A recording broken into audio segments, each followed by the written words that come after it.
बचपन की एक बात तो सबको याद है ना, जब दादी या नानी कहती थी, अब सुनो एक सच्ची कहानी।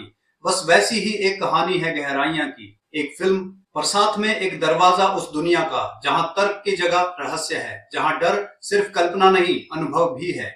वो एक फिल्म की नहीं, एक हकीकत की परछाई है। एक ऐसी हॉरर थ्रिलर जिसने डर की परिभाषा ही बदल दी। इस फिल्म को बनाया था 6 नेशनल अवार्ड्स विनर अरुणा राजे और उनके पति विकास देसाई ने। उन्होंने लेखक विजय तेंदुलकर के साथ मिलकर एक ऐसी दुनिया में कदम रखा जिसे लोग छूने से भी डरते थे। ब्लैक मैजिक, पोसेशन और अनएक्सप्लेन्ड फोर्सेस। अरुणा जी को ये आइडिया तब आया जब वो बैंगलोर में थी।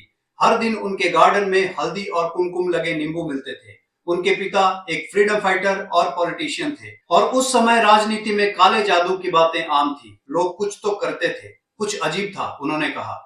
हम रोज उसके निशान देखते थे। जब उन्होंने फिल्म लिखनी शुरू की तो रिसर्च के दौरान कई तांत्रिक और मंत्रिक से मिले, कुछ सच्चे कुछ नकली, लेकिन कहानियां तो सबके पास थी। उन्हीं में से एक कहानी थी उस लड़की की जो कैथोलिक थी, पर जब किसी अज्ञात शक्ति ने उसे पकड़ लिया तो वो इतनी खूबसूरत उर्दू बोलने लगी कि लोग हैरान रह गए। लखनऊ की कोई आत्मा थी शायद जो उससे शेरो शायरी कराती थी। यही इंस्पिरेशन बना पद्मिनी कोल्हापुरी के किरदार का, जो फिल्म में पोजेस्ड लड़की बनी। फिल्म में थे अनंतनाग जो पिता का किरदार निभा रहे थे, जो अपनी बेटी को बचाने के लिए हर हद पार कर जाते हैं। श्री राम लागू बने थे एक रैशनलिस्ट डॉक्टर जो अपने ही विश्वासों से टकरा जाते हैं। इंद्राणी मुखर्जी मां बनी थी जो हर मां की तरह बस चाहती हैं कि सब ठीक हो जाए।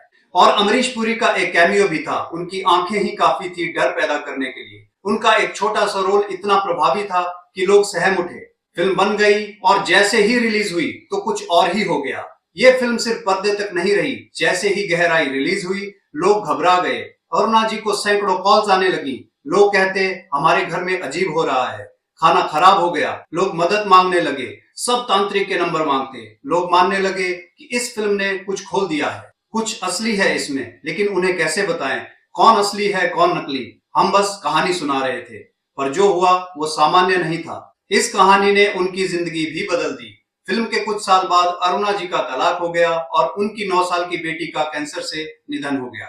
उन्होंने कहा शायद ये सब वैसे भी होता, लेकिन इस फिल्म ने जैसे कुछ छेड़ दिया था। तो दोस्तों, गहराई सिर्फ एक हॉरर फिल्म नहीं है, ये उन कहानियों में से एक है जो पर्दे से निकलकर आपकी जिंदगी में उतर जाती है। गहराई प्रूफ्स जब कला असर डर से मिलती है तो असर सिर्फ पर्दे तक नहीं रहता। अगर तुमने ये फिल्म नहीं देखी तो जरूर देखो, लेकिन अकेले मत देखना, क्योंकि जब कहानी इतनी गहराई से निकली हो तो डर पर्दे तक नहीं रुकता, वो आपके अंदर उतर जाता है। क्योंकि कुछ डर आंखों से नहीं दिल से देखे जाते हैं। और ऐसे ही डार्क टेल्स के लिए सब्सक्राइब कीजिए।